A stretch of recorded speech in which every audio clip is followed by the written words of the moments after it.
This is the Crystal Chronicles, your Dissidia Final Fantasy Opera Omnia podcast, with Erolai, Kreese, and Mark, bringing you all your DissidiaFFOO news and talk.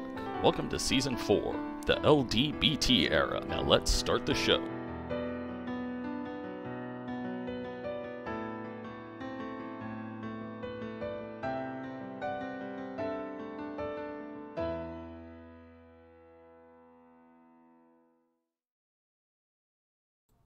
Welcome everyone to episode 152 of the Crystal Chronicles, your Dissidia Final Fantasy Opera Omnia podcast. I'm Mark, and I'm so glad you've joined us tonight. But I'm not alone. I'm joined by my co-hosts, too. They are first Erolai. Erolai, how are you doing? Doing great. I am done officially as of Tuesday with the job that I was doing for 50-hour work weeks. So thank goodness for that. And number two, go check out my Cthulhu Saves the World playthrough that I'm working on. Yes, you guys have days before Ignis drops. So, I mean, you got something. If you're looking for something else to do other than play DissidiaFFOO, please go check that out. And I am done now talking about me. Back to you, Mark. Leilee on YouTube. Check out the Cthulhu Saves the World. Great game. Always fun to watch Arrow play those games. Let's play. And see Sam farm those blue Prism Rangers, man. They are nice. I have 3 at an E10. Kreese is also here. Kreese, how are you doing? I'm doing well. How are you? I'm good. Thank you. I appreciate that. And we're also joined by special guest Drew Zane. You may remember Drew Zane as a procurer of Porum and X-Death. I'm sure Drew is going to be excited as both of those characters are coming back around, and Lena as well, I know. Some favorites. So, Drew, how are you doing today? It's good to have you back on the show. Wait, what? This is the first time I've heard that I'm being back on this show because I'm not I'm not ready at all because I realized. Here's what happened. Last night, I told Mark something specific that we'll go into later. And then, 5 minutes later, I'm like, do you have a guest? Because I'll just guess if you don't have a guest. And he said, no, I don't have a guest. So I'm here, and I'm realizing, I'm actually not too well-versed with what's going on this session. So... Well, hopefully, I don't pre-show, embarrass myself too much. Luckily, the pre-show was a lot of ranting and raving about this week. So we'll get into all kinds of things, and of course, we're always just interested in different perspectives. See, Sam, thank you for the gift. We're going to get into that here in a second for the gift sub. But yes, appreciate you being on, Drew, and pull back the curtain a little bit. Often that is how it happens. One of our friends, random people don't just kind of come in and say, hey, can I be on the show? It's usually one of our extended inner circle. We'll chat and say, hey, can I be on the show? Every once in a while, somebody kind of outside of that will say, hey, can I be on the show? And if you're a sub and you've subbed a while, I'm a little bit more likely to say yes to the outside people. But and so that's how it usually goes. I actually do have a sign up, and sometimes people, if we know people are interested in certain characters. So yeah, that's how it goes. It's very well planned. But there's something else going on. We do have the Jin Lee Challenge. Jin Lee challenged the listening community to sub 77 subs, and I would pity Seven's LD. We are at 14 of 77, so it's probably not looking good because that will end tonight. Seven's banner is live, of course. I already did my free pull. You can check that out on YouTube. But if you really want to make me pity on stream by the end of the show, feel free. Now, Is there a way I can get rid of subs so that you don't have to pull on 7? Yeah, you can. What's wrong with 7? You can. We're gonna have a couple people talk about 7 in positive lights, but I did add a couple tiers because 14 to 77 is a big obstacle. So at 27 subs, I will use 100 of my precious tickets. At 57 subs, I will use 200 tickets, and then if we do get 77 by the end of the show, I will go to gems. So yes, you can. I don't think you really can unsub. You can stop continuing a sub, but once you've subbed, you've already paid. So thank you for all that. So, but we're going to talk all about 7 and so much more. But before we do, let's talk about the news of the day. We have an ongoing May Fair campaign, one of our second spring campaign, actually. We get free multis. I believe it's 3 different banners and 4 multis on each of these special banners. The first banner is currently live. It is Kefka and Arden, LD and BT. Now, interesting. We get free multis, and you can pity the BTs and the LDs on this banner. So, I know Inkwelder shouted out here, and Drew and I were talking to Ink before the show, and Inkwelder wanted to say, hey, listen, you get 80 G tokens towards one of these weapons. So if there's a weapon that you missed or you're interested in moving forward, it may not be you're already 80 G tokens in. So, Drew, what do you think about that? Do you think we only have one of these banners, but do you think this might be a good opportunity to snag an LD or a BT that you'd really like?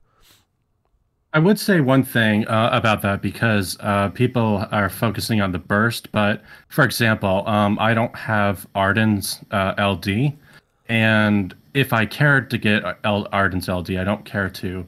But if I did, the idea of 55 gems to secure his LD would actually not be the worst play here. Yeah. I don't think.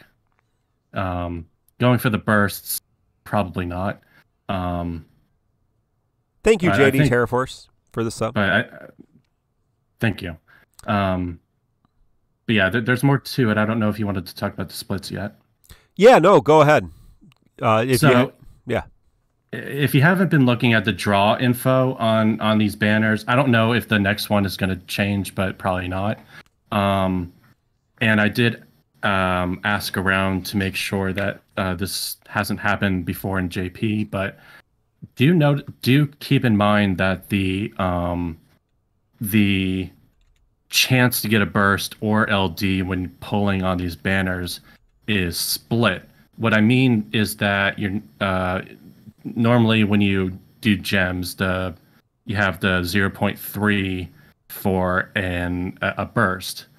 And if you have triple campaigns like we did with the Start Dash, Lightning Squall, and whoever, it was 0.3 for each one. But what they're doing here is splitting the 2 characters for the 0.3, which means that the chance of getting a specific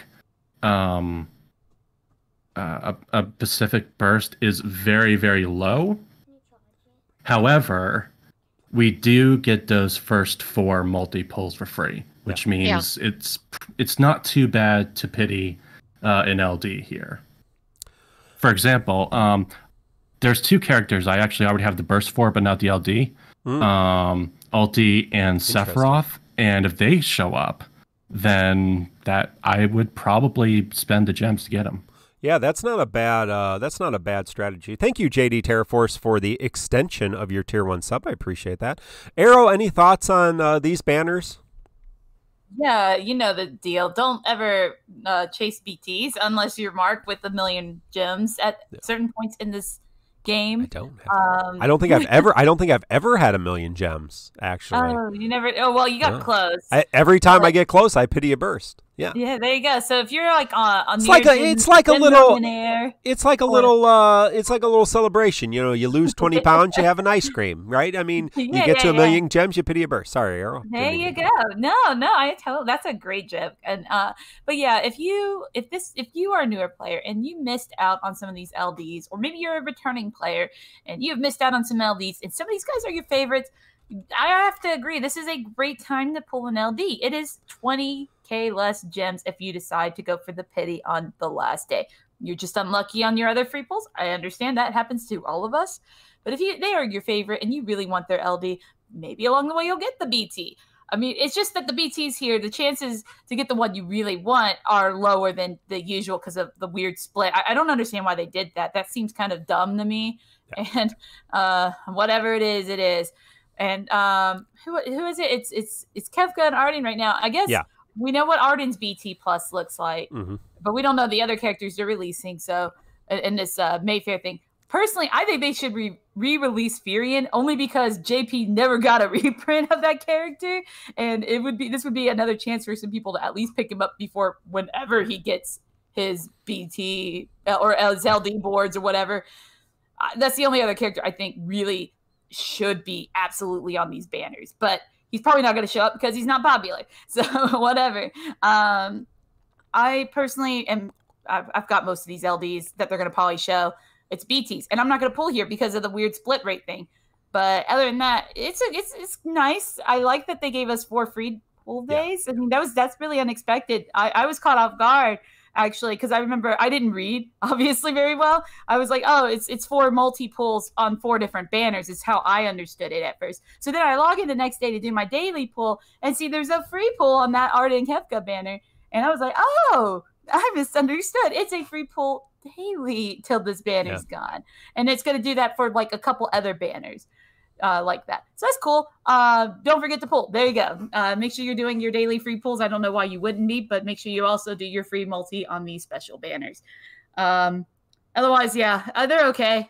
They're more for like people who just kind of missed out for whatever reason the first time around, and they have some extra resources now, or you're willing to whale, whichever one.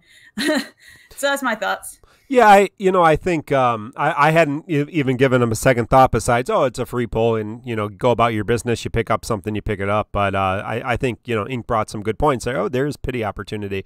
Chris, anything to add about these banners?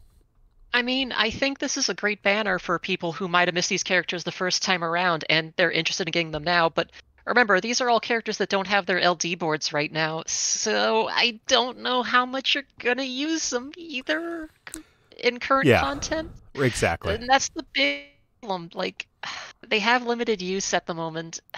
And it's going to be a while until, probably any BTLD characters that we get on these 3 banners, it's going to be a while till they come back around.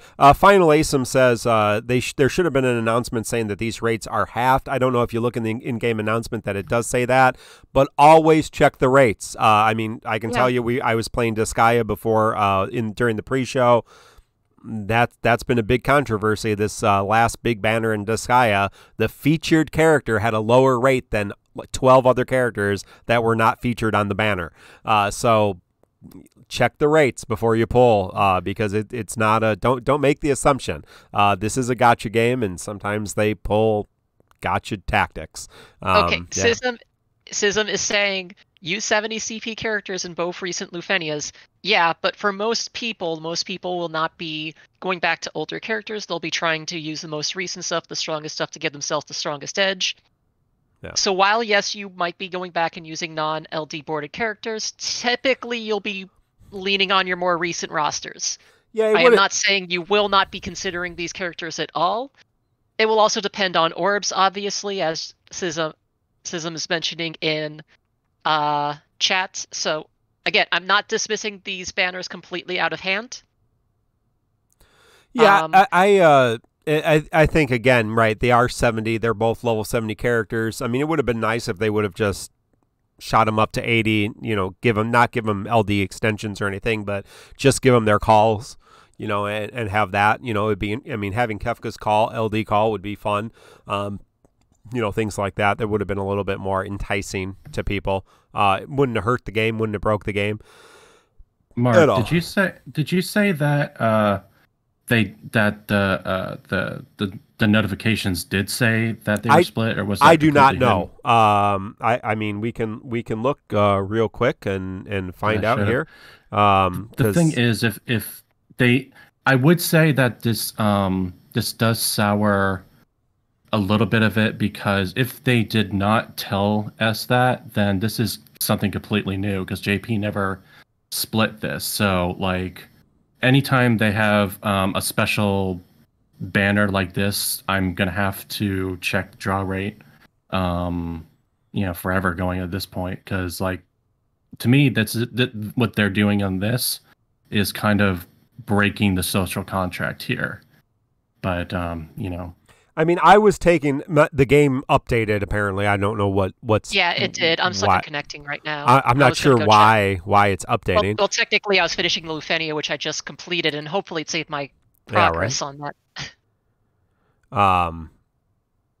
It's not working for me. Raw Life. I'm not in either. So I'm not really sure what's. The new Mayfair is tonight. So there should be a new banner. But yeah, so they're going to update and let us know. So I'll come back to that and look at that.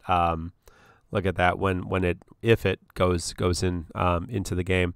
But I was approaching these as they're free polls and you kind of take them like a free ticket, and so I hadn't even thought about what about chasing an LD on this, because my general practice is not to encourage people not to go back and chase older units. Why not invest resources on newer units, because that's the game is moving towards newer units always. But I think there might be some good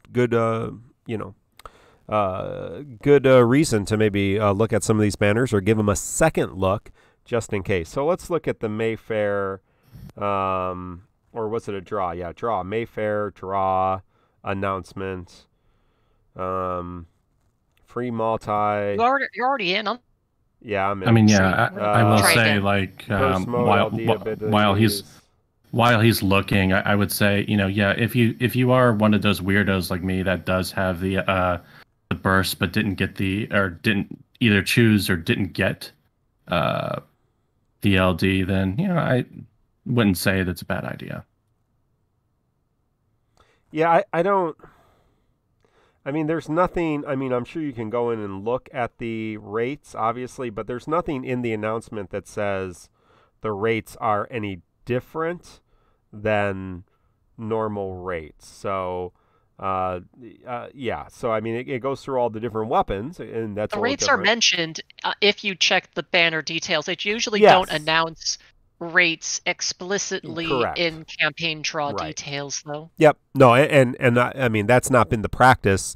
I mean, if you look at as Kreese is saying, if you look at the Kaiser Behemoth banner, it's not going to tell you anything about rates. They never mention rates in the event details. Yeah, there's nothing about rates. So you actually have to go and do your research if you want to know what the rates are, and that's part of the system. That's part of the game. It is explicit, and it is all information that is in game. It's just not something they announce openly like that. Yeah, explicit is the word of the day. Also with this Mayfair campaign, and we'll tell you about the new banner when it launches, and we'll talk about that. It did give me the progress for the complete. So I did get the Lufenia complete. Good. We get excuse me.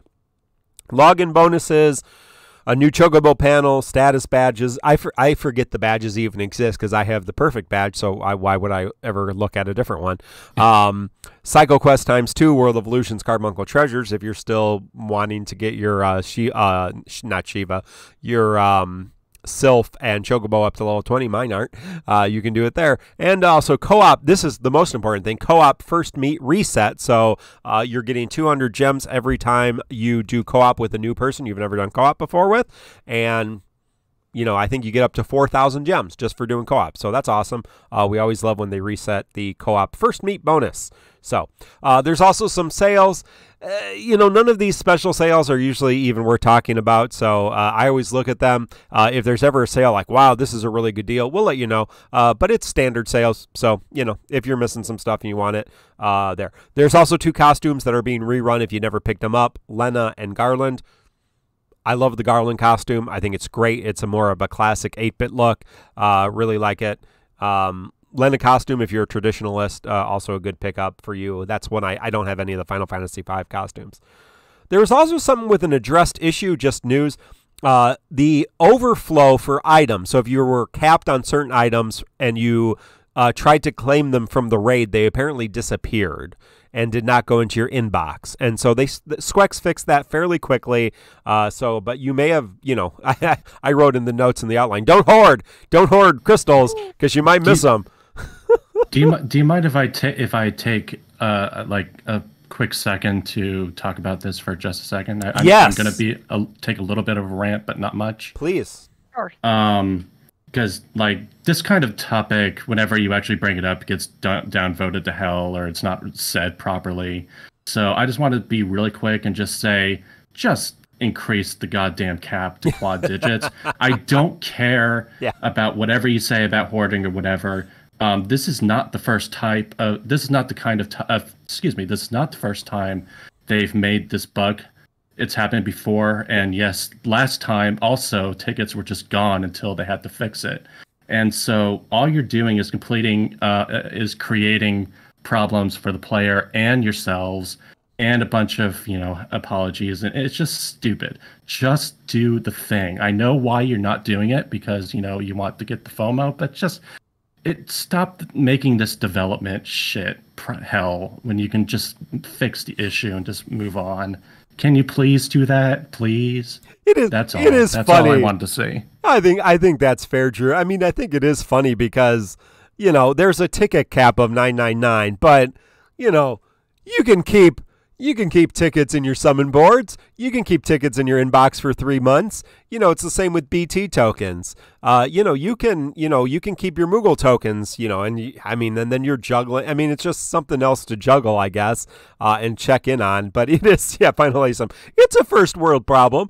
I don't know. I think the argument is, well, I don't know what it does. No, it does it's actually for not, because we're getting more tickets per month than we did last year and then last year before. We're getting more tickets because we keep getting more stages. So it's like even BC does caps really quickly. There's a lot of people who cap really quickly. I ticket pull a lot more often now, just because if I don't ticket pull, then I am going to cap pretty quickly. So I ticket pull every other banner or every couple of banners just because of that. I mean, I'm pretty sure I was down to. I was down to I think I was down to 0, or real close to 0 at Gabranth. I'd have to go back and look at the video. I spent 355 tickets on Gabranth, and I think I was pretty down close to 0. I know I was at 0 for Dark Knight Cecil, because I spent 717 tickets at Dark Knight Cecil. And so I was down to 0, and then I went back up. But I mean, from Dark Knight Cecil to Gabranth, I spent another 1,500 tickets. What? Is that a real number? Yeah, another 1,500 tickets. And I'm almost wild number. Then I've spent 700 since Gabranth, and I'm still like at 900. So I mean, it is a lot of tickets. Maybe the ticket cap should be raised, or just give us less tickets, because I think that's what we're. I didn't mean to take too much time. I use them all the time. I never have tickets. I don't know about you guys. I don't hoard tickets. If I have some, I'm gonna try on that character I don't have the weapons for. I don't see how people cap and have like all these tickets, because I don't see why people aren't pulling. Don't hoard. Jeez, don't hoard tickets. So silly to me. I just said I ticket pull on every other banner, so. Yeah, I didn't mean to take too much time on this. No, I just wanted to say, it's good discussion. Please, just do it. All right, well, that's the news of the day. So let's talk about the new content, Abyss Perfectum Strata 4. We got a new Abyss. And we are at 15 of 77 subs, just keeping track there. Hey, and remember, if you ever want to interrupt our conversation live on stream, 2,200 Chocobo points, channel points, you can shoot in a question and we will stop and read it. Because we may not read it otherwise. You can highlight it. I may not read it. But if you do the 2,200, we will get to it guaranteed. So feel free to interact with us in that way. And if you sub and write something, I'll also read it as well. We'll give it a little more priority to that. But I want to be free to play friendly, so you can use your channel points just by hanging out with us. So, yeah. So the main level of Abyss, let me just walk through the Abyss. If you're not familiar, oh, okay, Kreese has a question. Why does Mino keep saying hoarding is a disease, yet have the most gems out of all of us? I don't know how many Drew has, but at least out of Arrow, myself, and Kreese, Mino has quite a few more gems than us. Probably twice. Well, Mino probably has more gems than all three of us combined. Let me put it that way. Yeah, I'm going to say that's a fair. safe bet. I think that's a fair assumption. So how many does he have? He's getting close to 1.5. I think he's maybe 1.3, 1.4.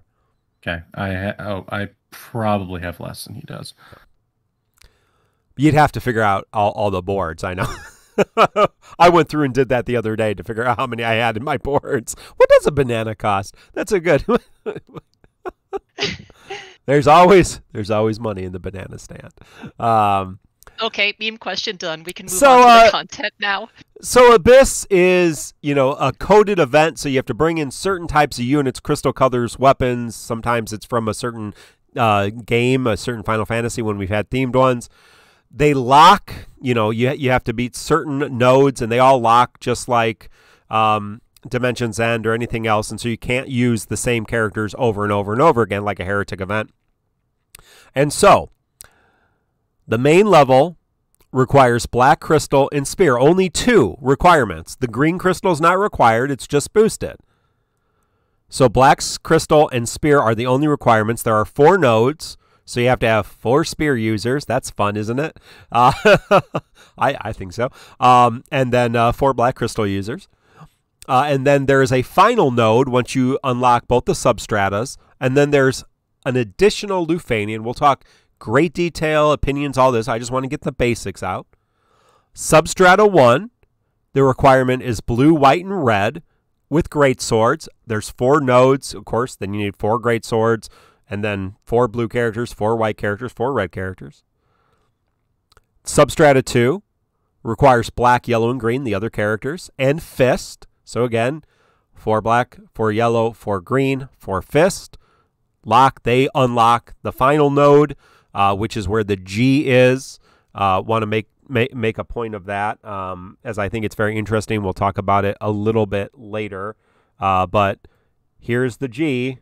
This is the goal. G is for goal, and that is the 195 quest in the main strata. So the Lufania is this additional node. Once you clear everything else and clear the final node, it requires black crystal, spear. Again, green is not required, but green is boosted. Black is boosted. Spears are boosted. It is Heretic Dullahan. It is the same fight that we just fought. The only difference is he is immune to his own debuff, so Yuffie cannot cheese it. You can go to DissidiaInfo.com, look at the call to arms. There's not a boss guide, because it's the exact same boss as we fought.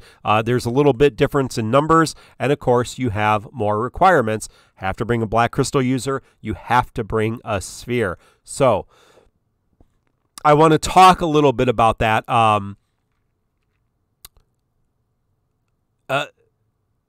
We'll talk about the Lufania as we talk about some other points. All right, if that's fair with everyone, because the Lufania is really hard.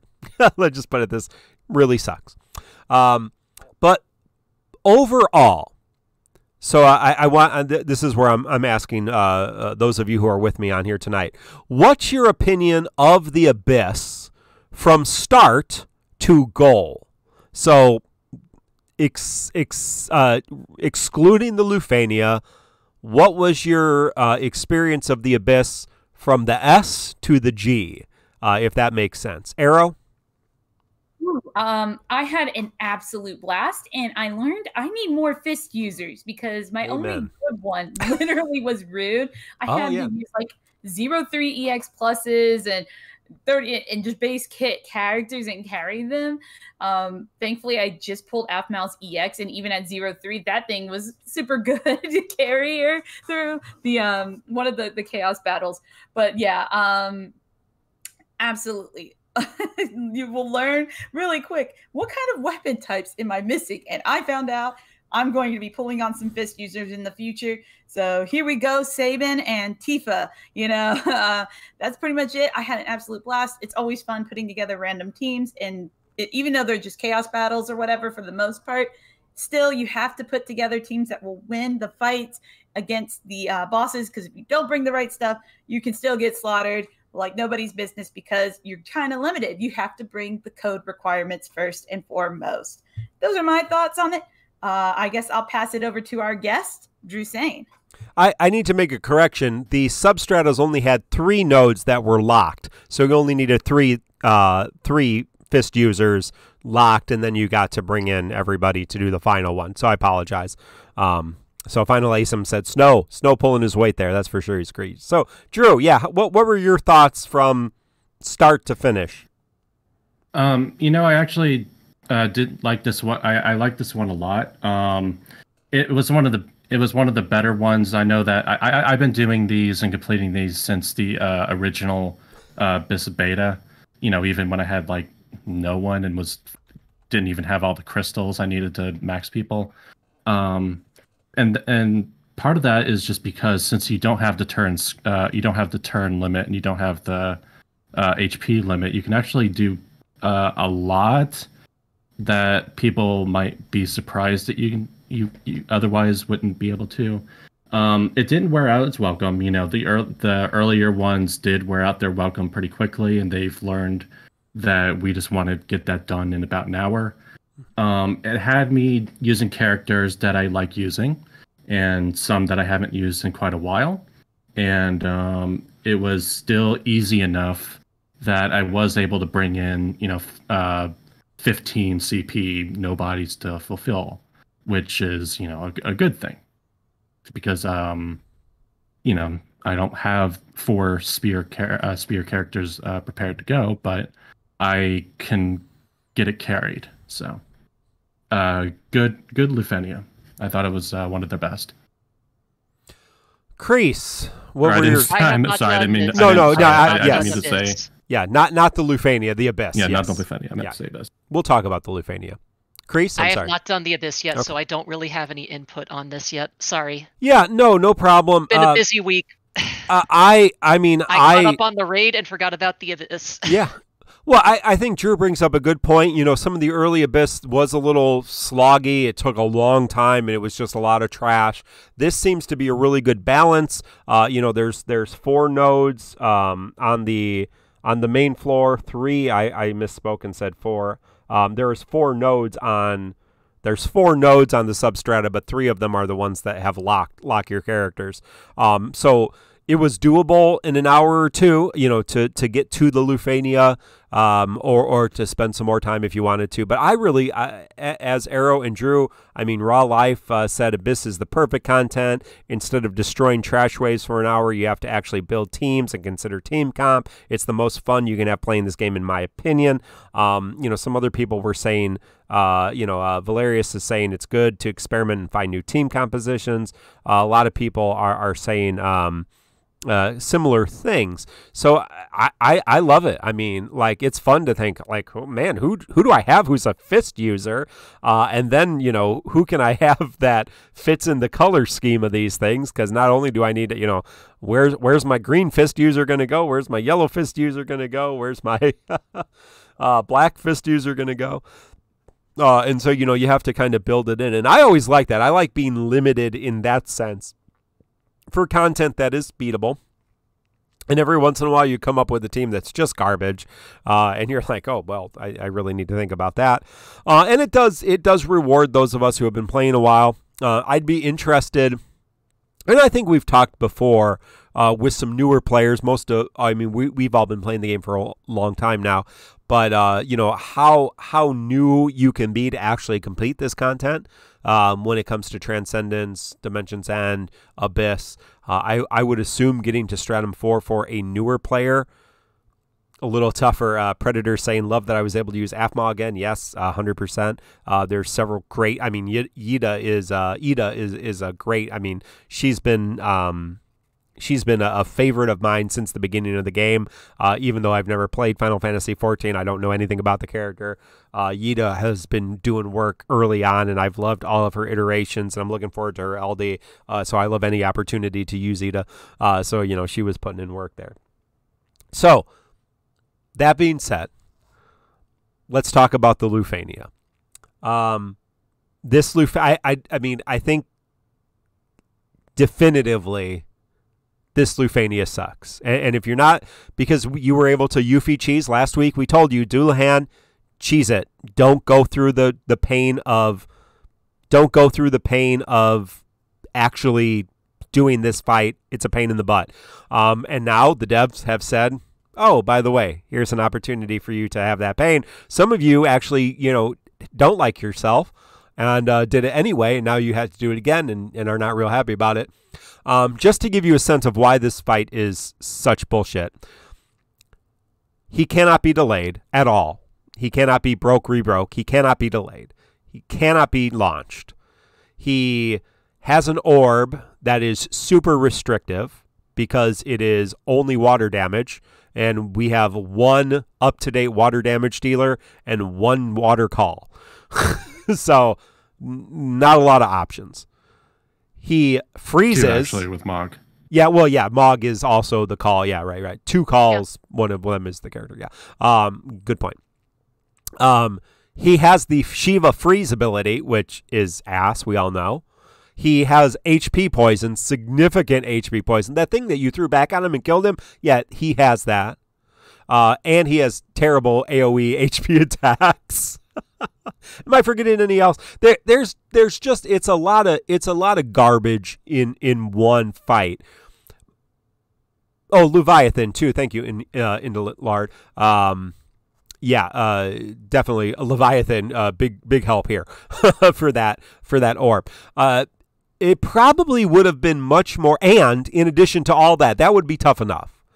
But you're restricted. You have to have a Black Crystal user. You have to have a Spear user. Your Spear users are limited as well. There are only so many Spear users you can even bring to this fight. Aranea, Kamari, Mog. Were there any other Spear users that were even viable? 9 is a single. People use Kane. Kane. Oh, you guys forgot 9, but you don't want to bring 9 to a single target fight, Ragin. guys. He's absolutely ass. Yeah, Ragin, thank you. Cyndaquil and Indolent, Infamous. Yeah, Ragin is the other one. So there are several optional Spear users that work, but it's hard. You know, I think the pre the current banner, I think the best team, the easiest team was Mog, Kamari, and Terra with BT. That's the first one. That's the second team I brought because I did it the other way first. It's still hard. Like it's not. You can do it pretty easily with that, but it still sucks. You can use Eldnarsh for this to try to, and that's tough, man. If you did an Eldnarsh run, that's rough. You got to do a lot of work to make that work. You can do some cheese with some, I think CSDX is on with us tonight. I know he shared on Reddit and in our Discord.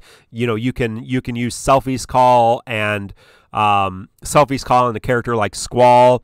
You can use Rydia's Call on a character like Squall with Selfie's Call to get the aura boost. So his EX is always recharging, so he's always refreshing Rydia's buff so that he's always enchanted. And again, you're doing a lot of work to make that stuff happen. So there are a number, and this is pre-Garland because Garland comes through and Garland just murders the crap out of this. If you have Garland BT and Terra BT, you just throw a Spear user on and you are going to destroy this. It's still going to suck. But so all that said, you can go to Call to Arms. There are all kinds of ways to do it, but I don't think there's a lot of defending this fight. I think the fight is definitively BS. So Arrow, what's your take on this Lufania? This only saving grace is it's permanent. Honestly, I had tried, but I got really stressed out, and Thank God it's not a requirement to go on to the next floor. Otherwise, I would be rioting right now. But because it isn't, and because the armor tokens are permanent, all you're really missing out on are 6 tickets. Yay! So there you go. And honestly, guys, this is extra 20 high armor tokens. I don't think JP got anywhere.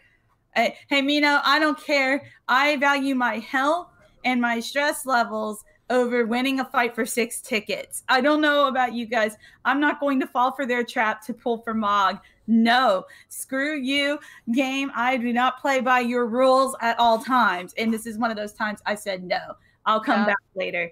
The end. That's my thoughts. Yeah. I'm going to pass it over back to whoever wants to talk. Yeah, CSDX says, I took that from somebody else. No, we're going to give you credit because you're here and part of our community. So CSDX, take all the credit. No, of course, I'm sure somebody else found that as well. But Arrow brought up a couple good points, which do not defend the crappiness of this fight. So let's be clear. This does not defend that this fight is BS. But for some reason, and I mean, let me show you in game again. Here's the goal. Here's the goal. Here's the Lufania fight. In Lost Chapters, the goal is the Lufania fight. So obviously this is an additional, and I'm saying that in air quotes for those of you listening online. This is an additional fight. You can progress to the next strata without doing this fight. There are very few limited rewards that you're going to miss if you don't beat it. They are 6 tickets. Yes, there are future characters who are going to be able, I mean, seriously, you don't think Tifa's going to murder the hell out of this thing? Ferris is coming at the end of this month. She does water damage. She's going to have a call that does water damage. There are some options. Garland already helps this fight a lot. So yes, there are future characters, but that's no excuse for the crappiness of this fight. Drew, what are your thoughts on this? There's been a lot of toxicity in the past 48 hours. So I'm not going to rehash a lot of things. There is one thing that I will say that I don't think I've heard or haven't heard much of, and it's if it wasn't for the fact that it was this boss and this orb and these restrictions, I don't think people wouldn't have minded too much, but it was this boss and this orb and these restrictions. I personally think that when it comes to Lufenia, because we just did the Kaiser Behemoth and we're having the exact opposite, where it's just a piece of cake if you have any character who has delay. Yeah. My stance on Lufenia is that you either make really, really difficult mechanics and lots of really interesting mechanics that you have to work with, or make a difficult orb. But don't do both. Don't do both. Don't make it hard on both, and also don't make it easy on both, because the Kaiser Behemoth is incredibly easy, and so it's boring. So that said, when I first heard, someone went through this abyss so fast, 45 minutes, and they said, "Yo, we're doing this," and I'm like, "Holy shit!" I was so pissed because I actually did think it was blocking the way to 5 or floor 5, but yes, knowing that it is just 6 tickets you're losing if you don't do it now. Fine. I did it because I did have the units to make it work, but if I didn't, I'd be right there with Arrow saying maybe in a couple months. Yeah, and obviously, we didn't state it outright, but this is selling Mog hard. I mean, spear user, water damage, it's selling Mog hard. So they want you to pull on Mog. A lot of people were going to skip on Mog. I think Mog's pretty fun, actually, but he does help a lot of the requirements. Crease, I know you haven't gotten to this Oh no, go ahead, Drew. Finish up. There is one thing, because I expect I'm not going to be on the next one. The best floor 5. Yeah. I'm just going to give my prediction, knowing that if they do it the way that they just did it, I'm going to expect that they're going to do Red Fist, and the in order to get the Yang out and try to sell Yang with Ignis with Red Fist, but also people will be bringing their Zells, their purple Zells, in order to fulfill the requirements. So that's what I think is going to happen on Perfected 5. So, Chris, I know you haven't done this, but you've been involved in our conversations with it. What are your takeaways from kind of what they've done here and your thoughts on it? This sounds like they swung a little too hard with tuning on the Abyss specifically. And maybe they did that knowing that this would be permanent content and just said, okay, even if we tune it a little too hard, people can just come back to it later. That's what it sounds like to me. That might not be too bad a take, but people get pissed if they can't complete stuff right away. And I do not think they are wrong to be pissed if they can't complete it right away. If they've been polling regularly and just happen to not pull the one correct character they needed for this one Abyss fight. Because that is silly. They should not have to pull one specific character to complete Abyss. This is not the first time this has happened. It will probably not be the last time. Abyss has always had this quirk where if you do not have exactly the right character for a specific fight, all of a sudden it either gets very, very hard or almost impossible. We seem to have this conversation almost every time Abyss comes around where the fight is either ridiculously or as much more manageable or it's impossible depending on what your roster is, and sometimes it's happenstance whether you have that character or not. And it's usually around selling specific characters. Belthier came with Lufania. You almost had to use him, but you could use him with his 35, obviously. The Leo one sold Leo really hard with Leo 35, I think. So it's been a situation, but this seems a little bit more. I mean, the fight is such garbage, and it's kind of worse that we just had it. I mean, and this is kind of my next question. What could Squex have done better? Obviously, I know there's not a huge dev team, and most of our content comes from JP. And the extra stuff we get it's great that we get it, very truthfully. And I appreciate Squex gives us this extra stuff that's exclusive to GL. But I know there's not a huge team spending the hours that some of you folks spend even playing the game. But what could have Squex done better, right? So Arrow, do you have any thoughts about what Squex could have done better with this? And maybe what they could do better next time? Put a lot less HP. Like, if you're going to have really restrictive requirements, make sure that, like, I don't know, make sure this boss doesn't have a zillion HP. I know the Abyss fight for this Lufenia had less HP, but it still has too much HP for most teams, and it's just so dumb. So next time, just kind of monitor better how much HP damage you actually have to do, especially on release. Like, that's the major thing here I think they screwed up on. It almost could have been tolerable if the HP just wasn't so insane. But it has a lot of HP to go through. Even with really good spear-using teams, it's just insane. And I don't like that. But that's what I would consider in the future, is better tuning the HP to that time frame and considering the codes a little bit, too. That's my thoughts. Passing it over to whoever wants to go next. Yeah, Drew, you mentioned a couple things, but did you have any other thoughts about what they could have done to maybe make this a little bit? Because we know they listen. Yeah, they do. I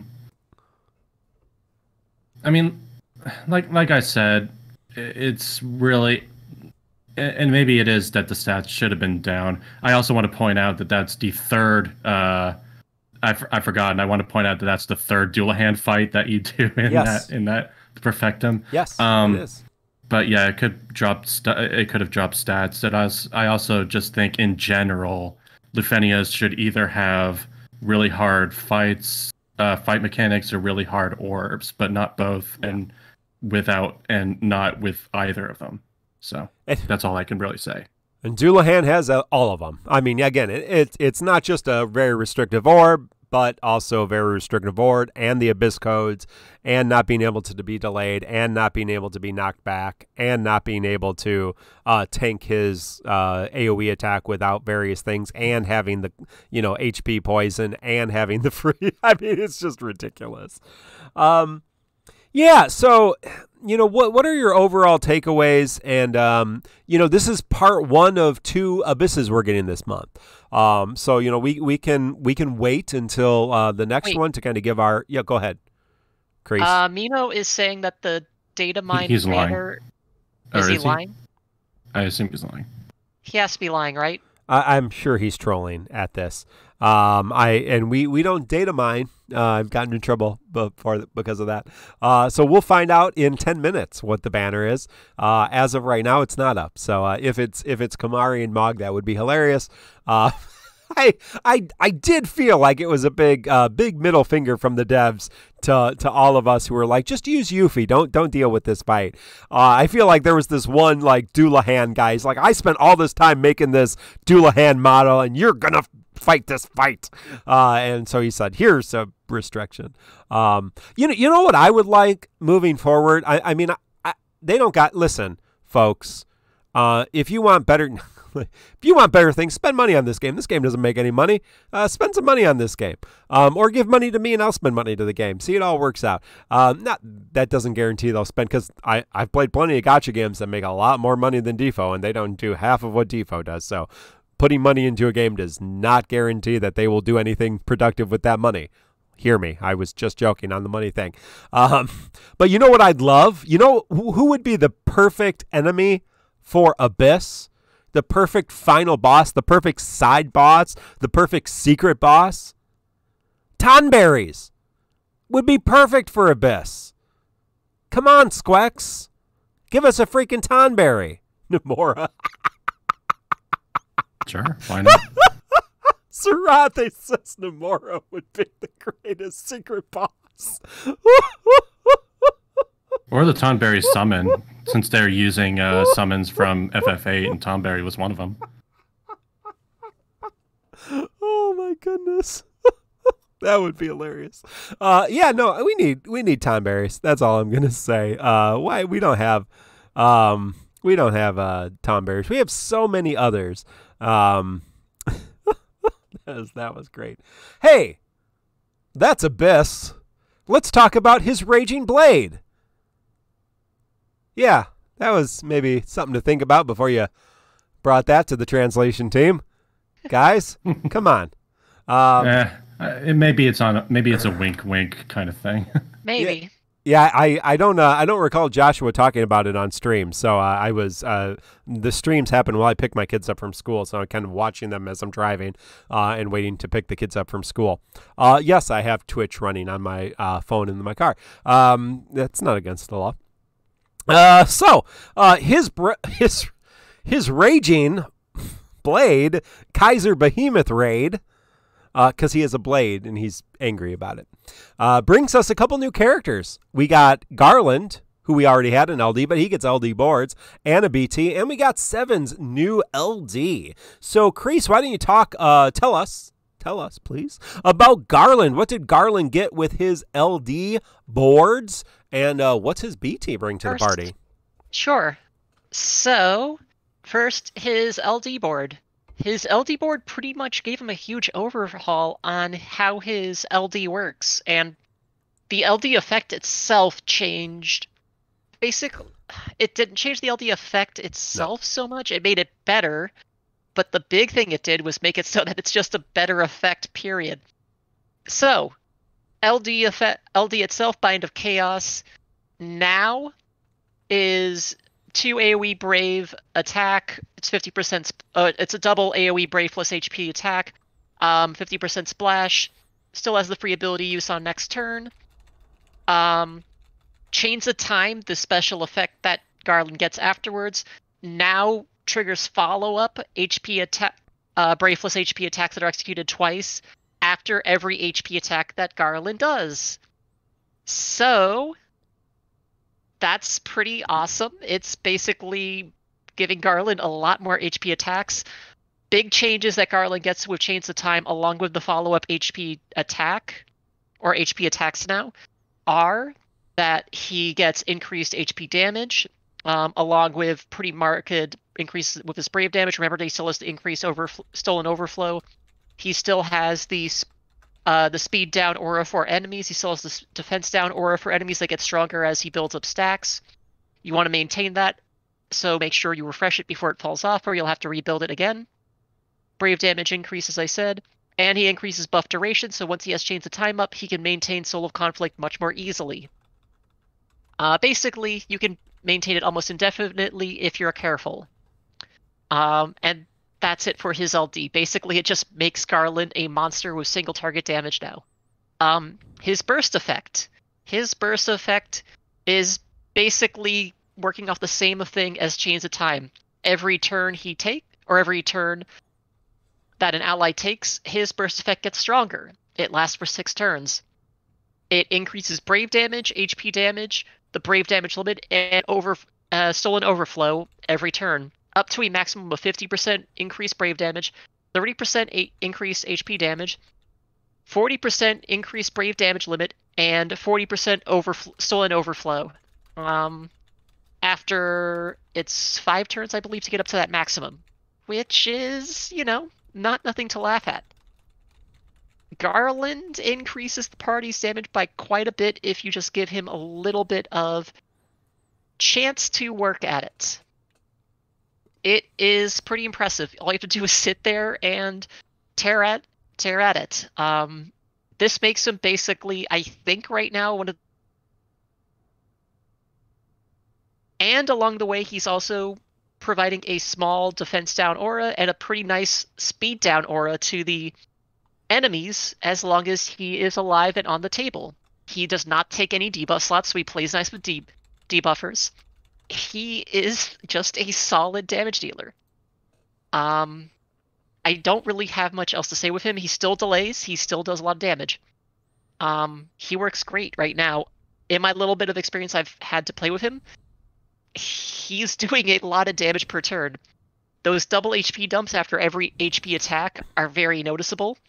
And sorry? You can go ahead, Drew Sane. Oh, were you... I'm sorry, did you still have more? I pretty much had it. I was just starting to ramble, so you can go ahead. Oh, I was just saying that I was just basically saying what you were saying, that the big thing is little longevity, a little more lenient with the skill upkeep by giving an extra stack on the LD, and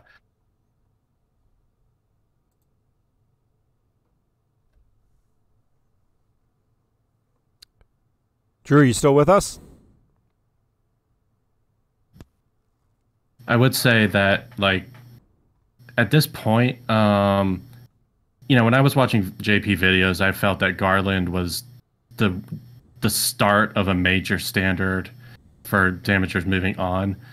This isn't the first person who does multiple HP dumps, but I feel that this is really the one that really Garland's really the one that makes the standard. Attackers have to make multiple dumps or follow-ups or whatever they whatever have you to make sure that you're really, really separating from attacker and support.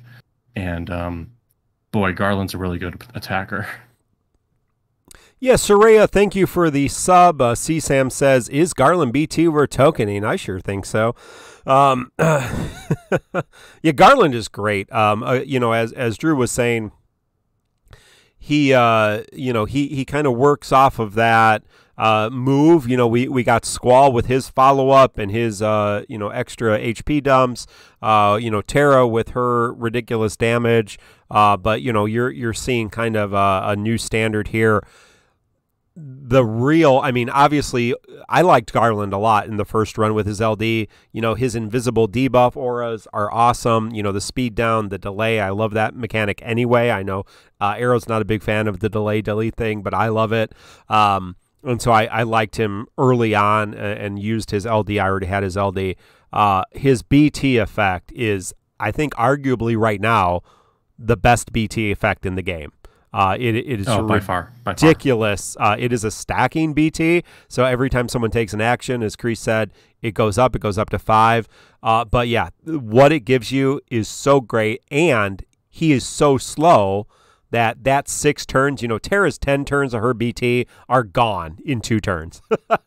Garland's 6 turns of BT, if you have another damage dealer with him or some turn stealers with him, man, it's doing a lot of damage. Or if you bring a friend Garland in, pop it, then you use another character. It is a great BT. And Inkwelder says, it can't be argued. It's the best. You can use calls to increase the stack count. Yes. Thank you, Infamous Element says you can use calls to increase the stack. Don't use them on Garland, but use them on other characters to bring up that stack to get to 5 stacks on his BT stacks as soon as possible before you start dishing out damage. Obviously, you're going to see Garland, Tara, Yang doing some crazy stuff if they can meet the orb requirements with themselves and with bursts and with calls. They won't always be able to do that, but you're going to see some crazy damage with that combo. But yeah, and Garland comes back with the BT plus. We know that's still good, so I think he's a great investment. Best BT in the game at the moment, and it's a good investment for the future. I suggest all of you pull it on a free pull like I did, and you'll have it great. Arrow, did we get your? I know you don't like villains, but did we get your thoughts on Garland? No, but I do think Garland has one of the more interesting kits. Okay, look, I don't hate delay and I don't hate delete, but I don't like it when you can basically go ad nauseum with it. That's where I take my issue with it. Otherwise, I don't care most of the time that we have some form of delay in the game. Sometimes it's needed for fights, even not considering Lufenia orbs as a requirement. So, hey, I would say, hey, I'm sorry, I gotta stop here. Okay. Shout out in chat to the Dissidia Duck is with us in Duck. I was going to say in person, but that would be inappropriate. So in foul, feathers. Yeah, in feathers. Dissidia Duck, glad to have you. I am a big fan. If you've not checked out Dissidia Duck on YouTube, love it. Love your content. My duck friend, doing great stuff. Want to hear more from you in the future. Keep doing the great work. Love to have you here. Maybe we'll have you as a guest someday. Get you on here. So great content. Check out Dissidia Duck on YouTube. We were talking about Garland, right? I got like sidetracked there for a second. Seeing the Dissidia Duck, it's so exciting. I do like the videos myself. I'm a fan. Yes, so Garland he's good. That BT effect is pretty baller. Probably one of the best ones for sure right now. Even without the BT, we are seeing with Tara and Garland at this month, the standard for damage dealers has truly changed. Like it's changed. Like even compared to like what was it last month? It was Emperor. Is the really big one along with Aranea. We're not saying you can't use older damage dealers still, guys. Some of them still work very, very well. But you can tell, like, just purely, like, you don't even have to be a mathematician to see how fast and how hard these numbers are being pumped out by these new damage dealers. And that's just going to be how it is going forward. It is quite clear that some sort of jump is occurring with what they expect for Lufenia battles. We should have known the moment we saw that Dullahan fight, and when you actually had to not cheese it, even in the Abyss, with 2 million less HP and trying to bring an older damage dealer versus a newer one, and what a difference it makes if you have a newer one. So that's just what we're going to be seeing going forward. I think that's what Garland and Tara have shown us this month. I don't really have too many other thoughts because everybody's kind of said all the other good things and all the other bad things about Garland. But honestly, I do not blame anyone who is super hyped for this character. He's extremely good. I mean, even if I don't care. So at the end of the day, I can recognize goodness when I see it. Hey, Dissidia Duck, thank you for the 5 gift subs. Appreciate that. Our duck friend really showing the love to the community. Anthony also gifting a sub to Inkwelder of the Tonberry Troupe. Appreciate that. So that brings us up to, we are at 23 subs. Now, remember what we're doing tonight, folks. If we get 77 subs, we're at 23, so we have a long way to go. I will pity 7. We're going to talk about 7 in a minute. But if we get 27, I will do 100 tickets. 57, I'll do 200 tickets. We get 77. I will use gems. I don't want to. I was going to skip 7, but there you go. So definitely thank you, the Dissidia Duck on Twitch. Looking forward to seeing you stream. I have not caught a Dissidia Duck stream. Looking forward to that in the future. Great content by Dissidia Duck. Check them out. It's not my alternate account. No, I don't have time for alternate accounts. What are you guys talking about? I got a job and family and stuff. This is all the time I have for. Yeah, Drew. There's this one thing that I would want to make sure not to understate, because we've talked about it, but Garland's speed down is incredible. Yeah. Like most speed debuffs are 10%, 20%. This is 50%, and 30%? No, it's 50%. The 30% is the defense down. Oh, you're right. Yeah. So sorry. it is a 50% defense. Speed down. And of course, since it's an aura, it doesn't affect whatever speed downs you're going to put on other characters. It's really, really noticeable, especially if you've seen that one video lately of Garland and Terra in the Abyss. Yeah. But that's whatever it is. He makes fights really slow, and that's good. That's good. That's good. Anthony says, thank you for the sub, Anthony. Garland will knock you down. Also support Tonberry Troupe on Patreon. Do shout out to the Tonberry Troupe, to Dissidia Info, our Fred Mackinac, and Materiabot Quetzalma. I support all 3 of them on Patreon. Encourage you to do that if you can too. They make great content, and I appreciate all of you who support us. That's awesome. Hey, well, let's talk about the other character, because I don't have her, because I'm trying to get people to make me pull for her. But I know Arrow and Kreese do, and so that other character is Type 07. She's the one with the whip. So, Kreese, what does 7 get with her LD? Okay, so first thing to keep in mind, 7 does not get a rework with this. She only gets her LD and LD board. Second thing to keep in mind, her special effect from her HP plus, her HP attack bondage whip, cannot be maintained 100% of the time. You got to time it. We'll get into that in a sec. Okay, so her LD ability is Diving Strike. It is a powerful single target attack that's executed twice, deals 50% splash damage, gives her a new buff called Thoughtful Heart, and it also puts Snakebite 3 on the primary target, so you automatically get that. Thoughtful Heart is a nice party aura that increases party attack, stolen overflow, and brave and HP damage. So it basically gives 7 some party utility, which she completely was lacking it before. She didn't have any. She had 0 party utility before, other than the fact that she provided a very nice defense down debuff in her Snakebite debuff, which was relatively limited in its use. So yeah, it's pretty cool. Along with that, after using Diving Strike, 7 also gets something. Her HP attack turns into Bondage Whip for 1 use. When she uses Bondage Whip, she does a 2 Brave plus HP attack that does 50% splash damage, and also gives her a unique buff called Bondage Whip. It also applies 2 stacks Snakebite to the primary target afterwards. Once she has Bondage Whip active, after the end of every action, she will trigger a new follow-up action based on Bondage Whip. This will deal Brave plus HP damage on all enemies based on 70% of her attack, and then cause her to gain 70% of the attack. Gain 70% of her attack. This cannot inflict break. It will not drain 7's Brave during the attack, so she will continually gain Brave. And every time this triggers, it will reduce the duration of Bondage Whip. It lasts 5 turns, and along with that, while Bondage Whip is active, it reduces all enemies' attack, it reduces all enemies' speed, and it increases party Brave damage further. So this is basically an amplification effect. You got to time it to make sure it works best, but it basically is an enabler and a disabler buff. It is something you want to time for a specific point in time, basically.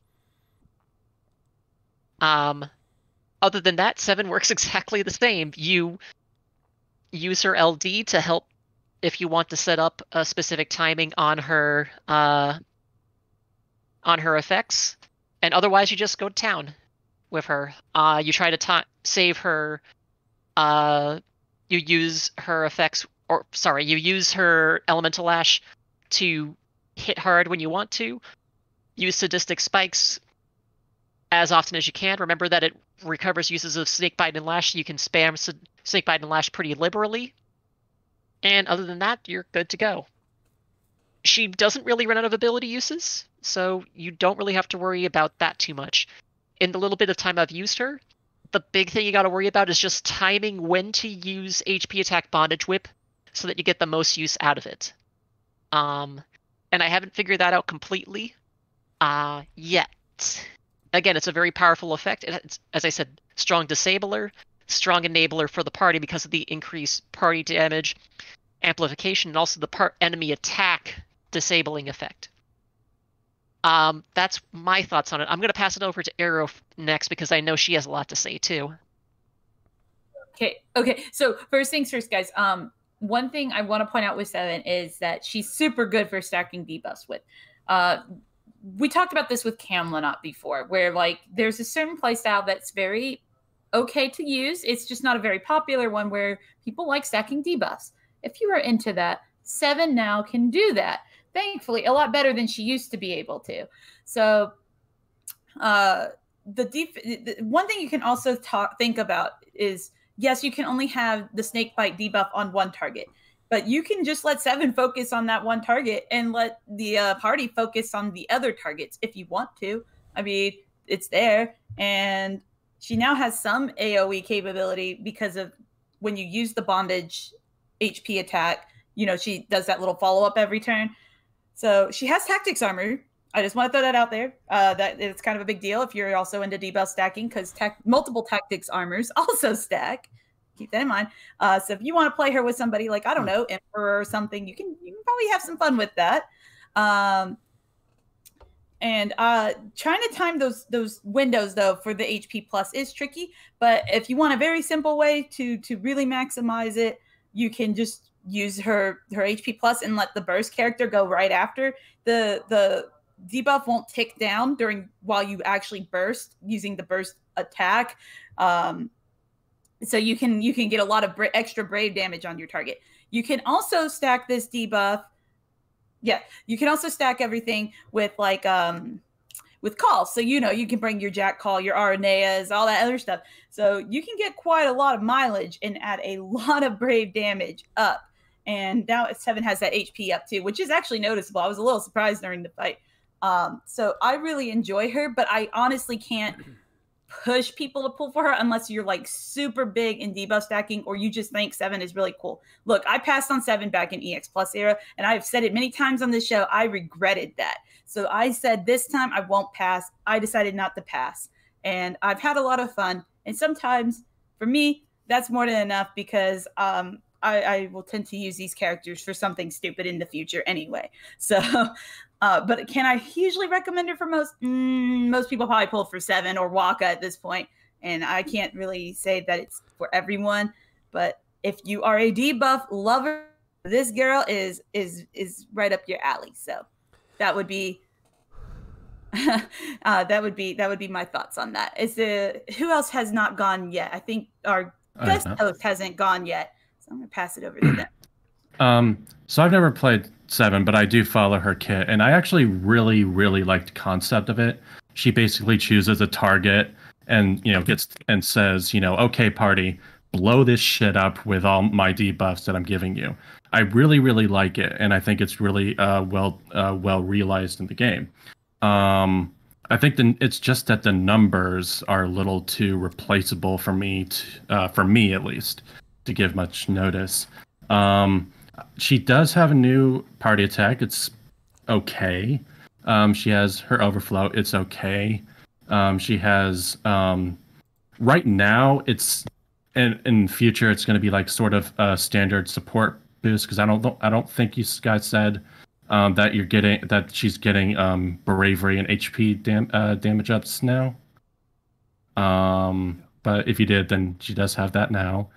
But yeah, you put up bondage whip, and just blow things up. But at this point, I think for her future, the devs really, really are just going to have to make the choice, and they have two ways to go.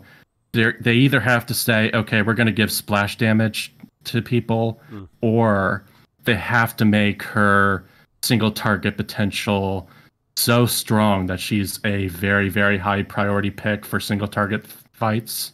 Because right now, I don't think she is. So right now, I think she's a little wishy-washy, and she really needs to commit to one of those two things.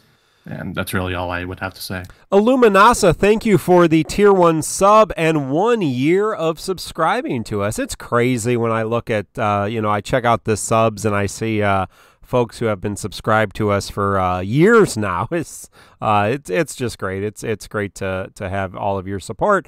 And we're at 24.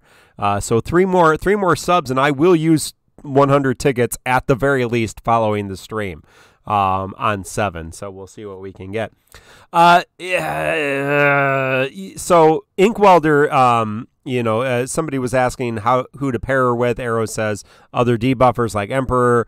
Inka's saying with 7, I'd pair with Peasel, Palinsessel. You need wide role coverage with her. She's Sarah without battery, and that's what that's the elephant in the room. We got Sarah's early LD board rework or early enhancement board rework. Let's use the correct term. Thank you, Bulbaton and Illuminasa for 3 more. So we are at 27. I will be using at least 100 tickets. CSAM, thank you for that. How many subs do you need to pull? I'm going to be using 100 tickets we're at 28, going to be using 100 tickets. If we get to 57, I'll use 200, 77, I'll use gems. So that was the deal going in there, but we'll see how I'm feeling. But definitely we're going to be pulling on 7 tickets at the moment, depending on how many more subs we get. So we'll see what that looks like. But yeah, Sarah. So we got Sarah's early enhancement board rework. And Sarah does a lot of the same things. I mean, I don't necessarily like to compare characters because all characters are a little different, but Sarah does more attack up, more max brave up. She does brave regen. She does a little bit less brave damage up and does the same HP damage up. She does overflow. She does also defense down. I mean, that's 7's big thing. Defense down up to 50%, right? Sarah does 20% and double poison, and attack down, and max brave down. And Sarah, it is a generic defense down that a lot of bosses just shrug off. Sarah has a frame defense down as well. And 7 does as well. So they're both frame defense, and they can stack. I mean, I'm not really sure how you would use the two of them together in a team that was coherent, but they can stack. I mean, there's no reason they couldn't. You just need some other really helpful character on board of that. 7 does have elements, so that can not be always a good thing. So, I mean, if I get her, I'll use her, and see, I'm always happy to test characters out, but Drew, you did cut out here and there, but not too bad. There was just one period where you were off a little bit. It's a hard sell for me. Again, Arrow increase. They're sharing that it's a fun play style if you like that play style. There's definitely concerns in terms of team building and how you throw a character on who has some limited capacities and do some other things. So. Yeah, I think I think 7 kind of falls to the bottom of the LD priority now that Sarah got her rework there, because if Sarah hadn't had her rework, Sarah would be utter garbage, and 7 would be, she does HP damage up, she does brave damage up, she has a decent, but Sarah kind of stole her thunder in my opinion. Hey, well, let's look at the podcast polls and see what you all thought about these two banners. I don't think I did it either. So of course, this is from Quetzalma of Materia About Fame. Appreciate Quetz's work. And over 10 servers, 3 people willing to pity the BT on Garland's banner, 22 trying to get that LD who didn't get it before, 6 using gems wantingly, and 31 tickets, 65 skipping. Different story with 7, 1 person going for the BT, 9 for the LD, 1 gems, 29 tickets, and 90 skippers on 10 servers. So there you go. But this is a raid event. There are refined spheres. Let me say that. And so one of these refined spheres is, or several of these refined spheres are somewhat usable. You might want to pick up a few of Garland's. I think it's always good to have a few attack spheres. 7 sphere is not bad either. Extra brave damage up when you hit elemental weakness. Any of the other spheres worth mentioning? Arrow, Drew? I would say, go ahead, Arrow.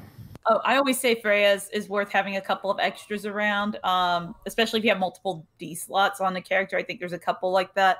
Yeah, that might be the only other one. 7 is pretty good because it's any weakness damage, actually. So, somebody like Zidane, when he hits a target with thievery, it'll trigger 7 sphere. Pretty great sphere. It's why I said to pass on Rydia, actually, even though that's a pretty good sphere too. Pick up more 7 spheres if you need them. This isn't the first time she's ran. Yeah, you can go ahead, Drew. Inkwelder says 7 is best sphere for weakness characters. Freya is best in slot for Porum. So, Drew, maybe you have an opinion about that. A little bit about that. Yeah. I would say correct on both of those two. I would say grab maybe 10 to 15 of the 7 spheres. If you have like a glut of crystals, which I know a lot of people don't because there's been a lot of red crystals that are really good.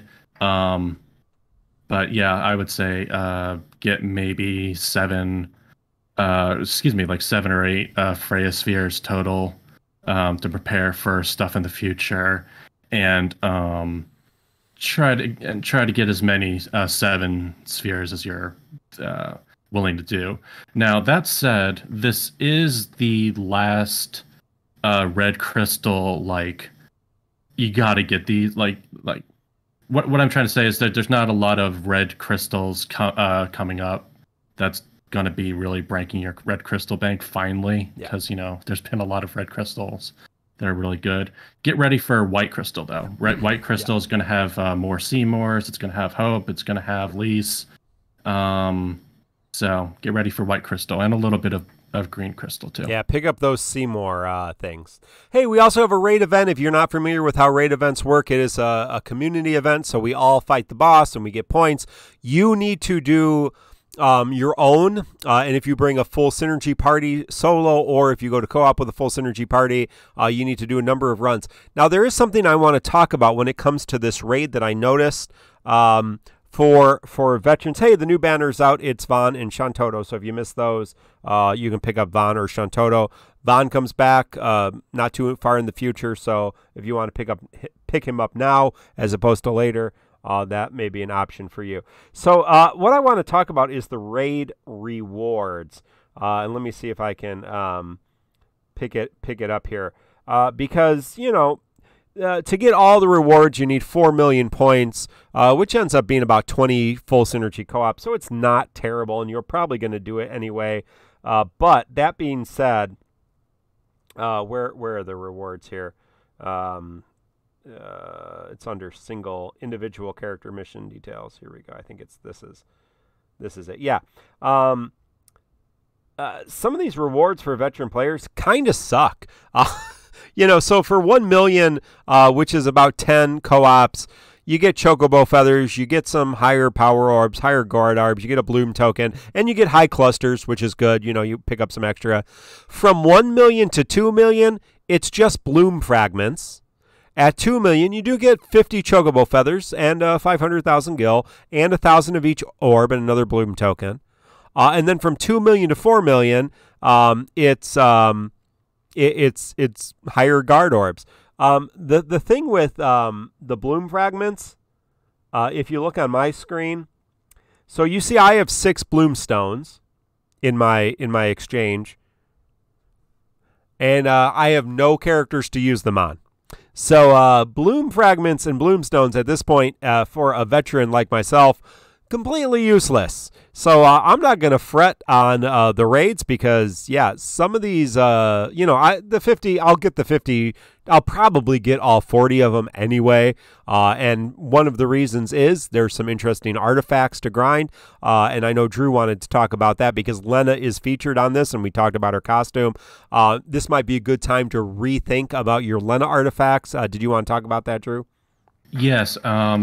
Yeah, so like last night, right before I went to bed, I was like, I should message Mark because, this was going to come up. And yeah, Lena's going to, Lena's artifacts are going to change. And I can give you a very, very, very, very quick synopsis of what her LD is going to be.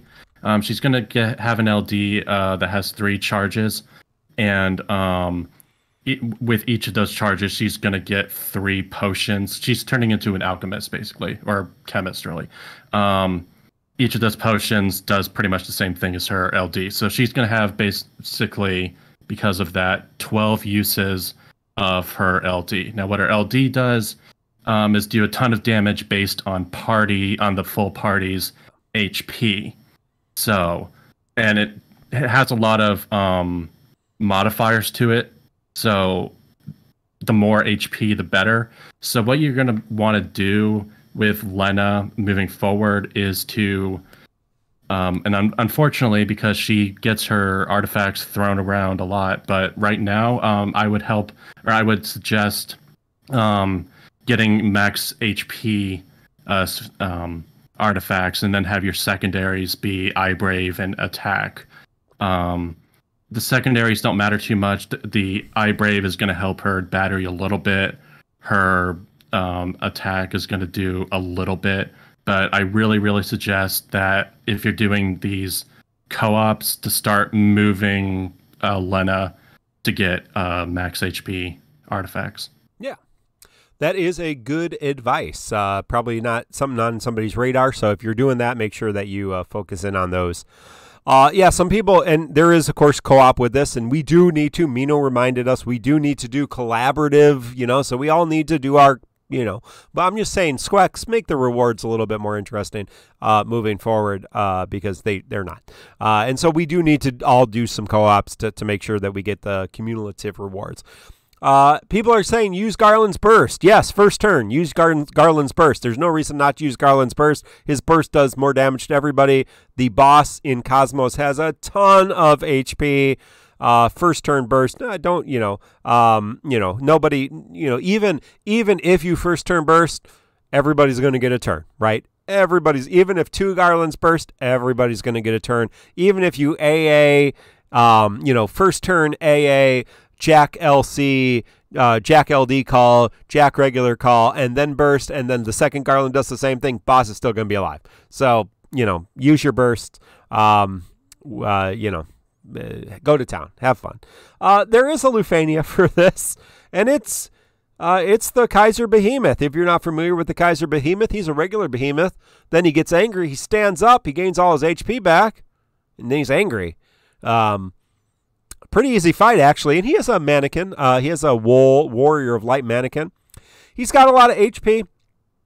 He has the normal battery tax and brave damage reduction. He absorbs holy damage and dark damage. He's weak to fire.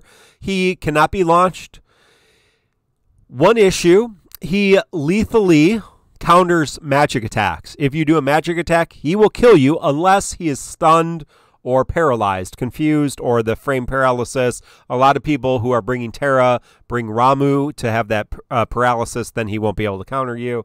The Lufania Orb starts at a 20 count and increases by 15 when it's delayed, and we have a lot of delayers. Garland, obviously, pretty easy.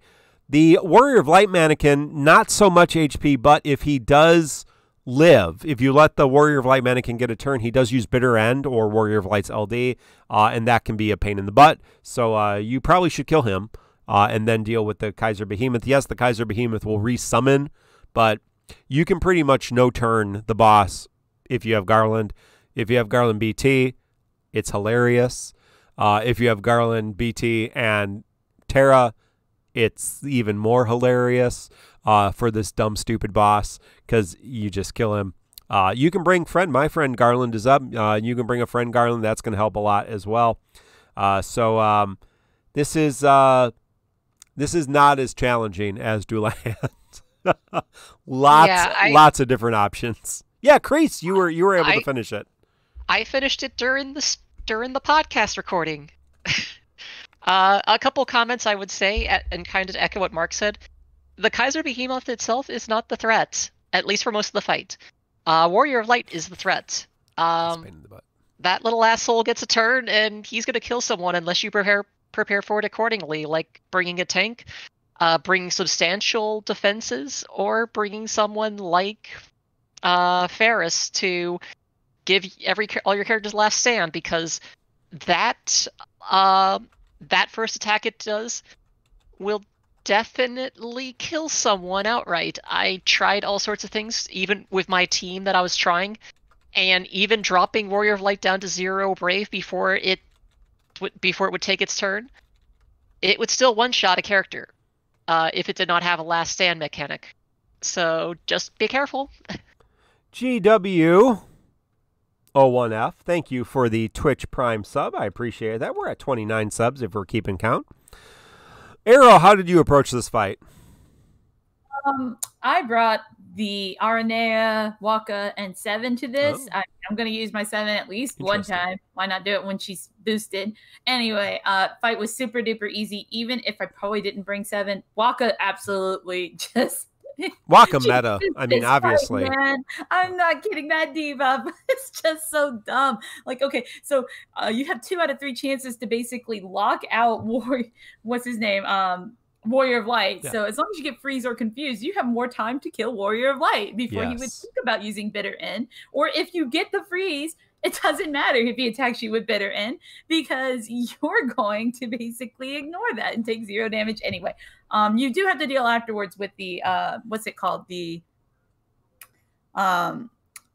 shields, but the shields are really, really pointless. Honestly, all the debuffs from like my characters basically let me hit for max pretty much whole fight. I swapped in Waka, I think, for Garland, and he just absolutely demolished through like so much HP because everybody was hitting max damage all the time. It was stupid. But yeah, Waka definitely deserves a highlight for this fight. He is super, super good for it.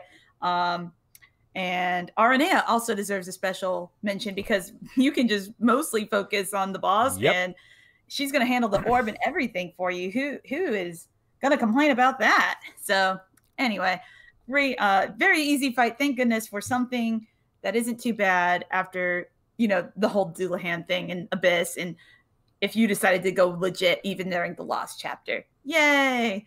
So take it as a break because I think it's Ignis coming in a Dash Lost chapter, and I think Dash Lost chapter is going to be a little tricky if you are not doing the Terra Young combination. So enjoy it because this next fight is going to be a lot trickier.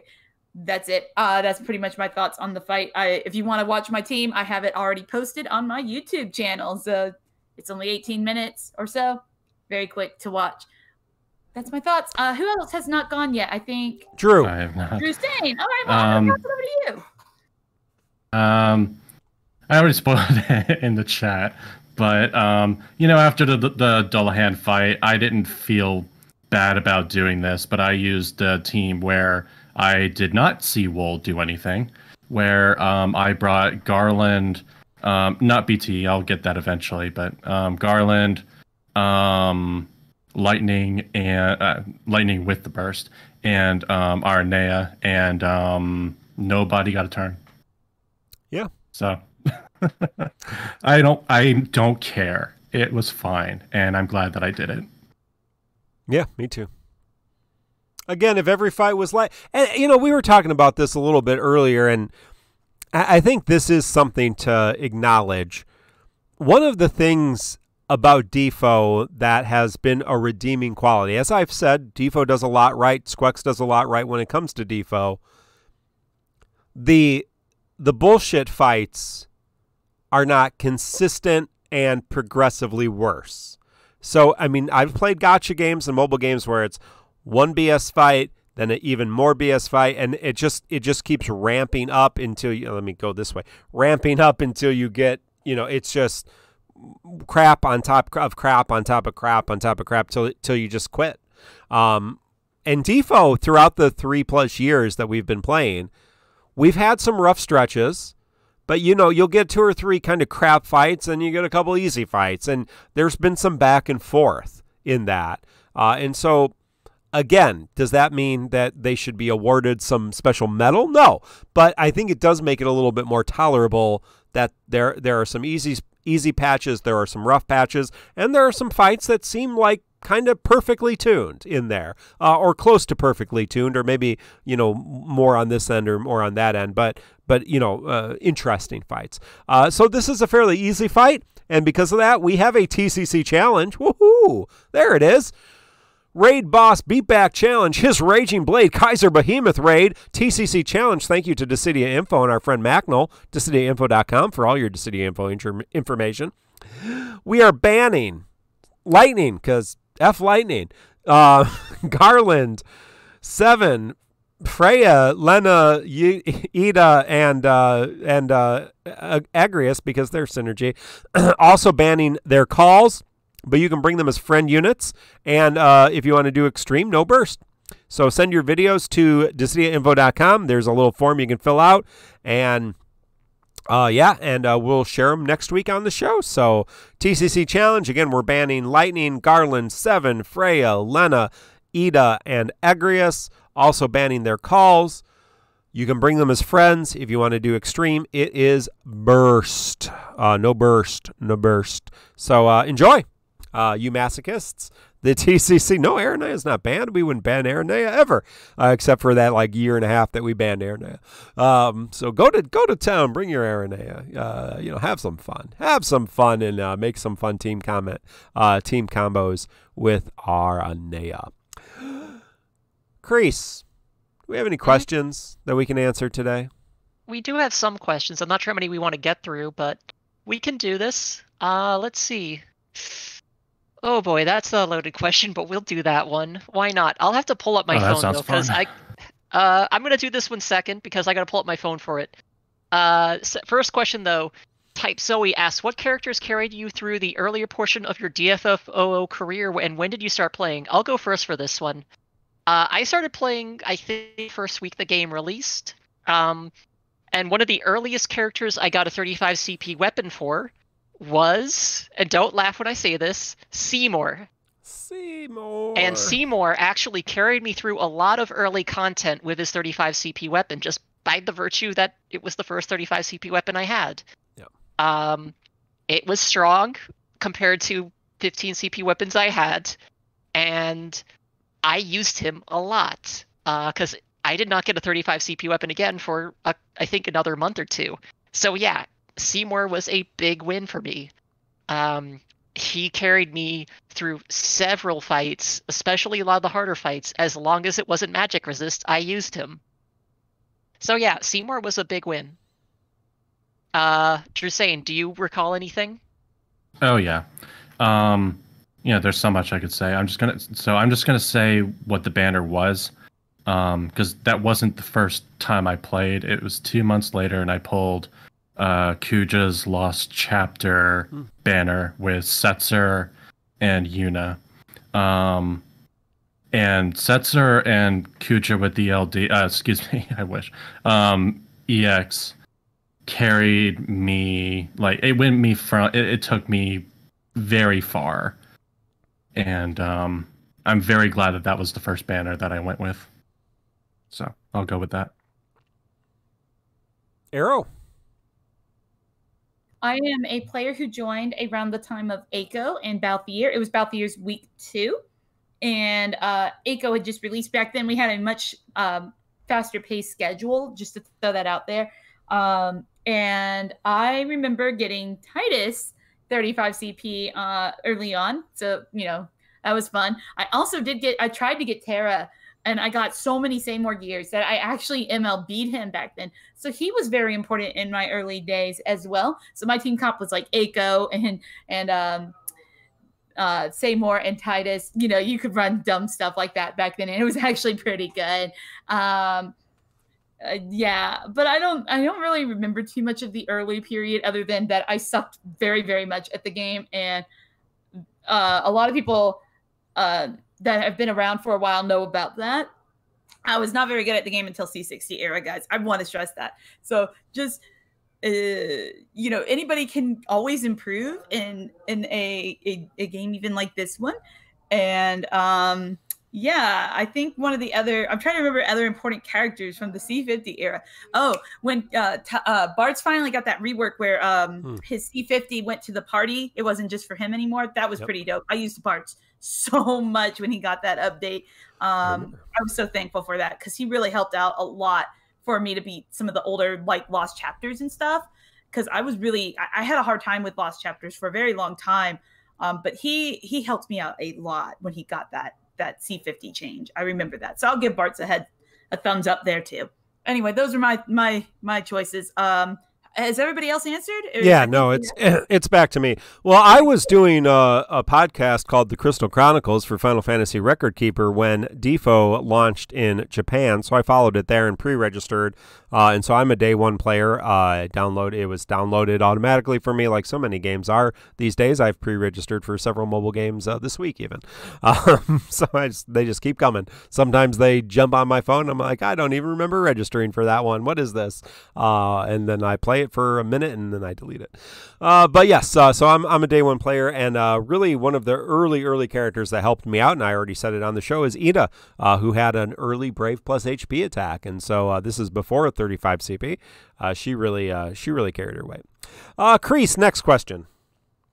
Okay, next question is from Mick Moss. Any characters you maxed out their kits for but rarely or never used?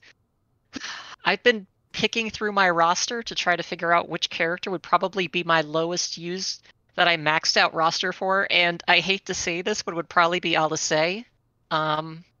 Which I know Mino's going to laugh at me and say, "Ha, told you." That probably is the truth, looking at my roster. I maxed her kit. I love the character. I love the kit. I never use her. So sorry. So Mino, you win. HaateXIII just doesn't fit in teams. Another one probably would be Lise, another character that I love, but I can't make her work, and I never remember to use her. So there you go, Mino. Another win for you. Jusane, any characters you got? I'm actually looking through my tracker right now to see if there's anyone that I pulled and I never used, and I don't think that's the case. Sorry. Actually, no. No, I used her a couple times. I'm sorry. I don't really have any regrets on anyone I've pulled, which I know sounds dickish, but that's the answer. Arrow. Ooh, I was thinking about this. One of the EX pluses I remember making and then not using a ton was what's her name? Sync. I only purpled her because I needed a character for tier. I think it was tier 11 at the time. The one with the Beelzebub. Is that 11? I think that's 11. And I just purpled her for that. And then I think I used her one other time, and that was literally it. I never really, I don't know. I want to like the kit, but I hate the character. So I guess that's one of those times. And I guess in LD era, is there somebody I can think of offhand that I grabbed and just never used? Oh, I got HaateXIII like on a daily pull. I think that's around the time daily pull started, and then I never used them. So yeah, I got HaateXIII that I never used. So it just kind of rots in my storage. So there you go. Those I'm two. only counting characters that I actually maxed the kit for. Okay, so it's just kits we maxed. Okay, so yeah, I'm gonna go with Sync as my answer then, because I literally used her like twice, and that was it. And I guess like I have characters that I technically own the full kit for, but never fully invested to max out, and I'm not counting those. Okay, yeah, Sync's my answer then, for sure. I use most of my characters. I do max at least one time, but I just really remember like, oh, this will be so fun to use the EX again. And then you remember, oh yeah, the EX takes 10 turns to freaking charge. And then it wasn't even that good by the time it came out. Like, I don't know. I feel bad I did it. I mean, I've used Alisaie a few times. It's just she's probably my least used character. Yeah, that would be me with Scene. Saw use, and Alisaie saw use in Dimensions and Entropy. I remember using them both there. I used them in their own events. I used them both in their own last chapters. I used them both when they got their awakenings and reworks. Well, in Alice's case, I used her when she got her rework, and I might have used them in one or two other events, but outside of those cases, I rarely, if ever, use them. I know there was a case after Lise initially released, I tried to run her, and I just struggled to make her work. She ended up being a huge burden. Now that it's back to me, can I actually do have an answer now? Yeah, great. I pulled Yuffie expecting I did use Yuffie a lot, but not by the way that I thought. I wanted Yuffie because I really, really needed a ranged character. She did not perform the way that I expect her to do. However, she has been the goddess for being able to get me through these abysses. I had to use her for the FF7 one. I had no other. I didn't have a third character aside from Tifa and Cloud. I needed her for. This is a while back, but there was a throwing one in one of the Perfectums. I didn't have a throwing character except for Yuffie and Setzer, who I didn't have the EX for. So I had to use her for that. And in the Vincent one, I used her for the Red Crystal FF7 character. So like she would be a regret, but goddamn, she has got me through so many abysses, which I would have no other character for. So that's quite a surprise character for me. I'm not digging through my EXs because that's garbage time. I'm looking at all my LDs. I have a lot. Hashtag blessed. And I agree with Arrow. I got Caius. I think I used Caius once. I have Strago. I've used Strago maybe once or twice. I don't like how he plays. It's my opinion. But you know a character who I have fully built who I don't think I've ever used on any content is Edward. So Ink will enjoy that. I know Mino took Edward through all kinds of stuff. But I'm not even sure why I pulled on Edward. He's great. He is great. I'm not saying he's bad. But I was pulling on everything, I guess, at that cycle. I had Arden's BT. I'm not really sure why I was pulling on Edward in the first place. I don't think I've ever used him in any content for any reason. I'll go back and look, but I can't recall any content I've used Edward on. Perhaps even his own events. I'm not sure that I used him. Maybe in his challenge quest. I probably used him. I don't know. Very truthfully. So interesting. Good question. Make us feel good about our life choices. Caller, writer. You can put your podcast questions in podcast questions on our Discord. Join our Discord. Like, sub, ring the bell for notifications. All that kind of stuff. Chris, another question. Okay. Remember chat, too. Hey, remember chat. Sorry. Remember chat. 2,200 Chocobo points. You can interrupt with a question if you want to be heard. If you want your voice heard, use your Chocobo points or do a sub. I'll listen to you then, too. Sorry, Chris. Go ahead. PoteauCedar asks, what do the hosts think of the idea of Materia and Spiritus becoming playable characters?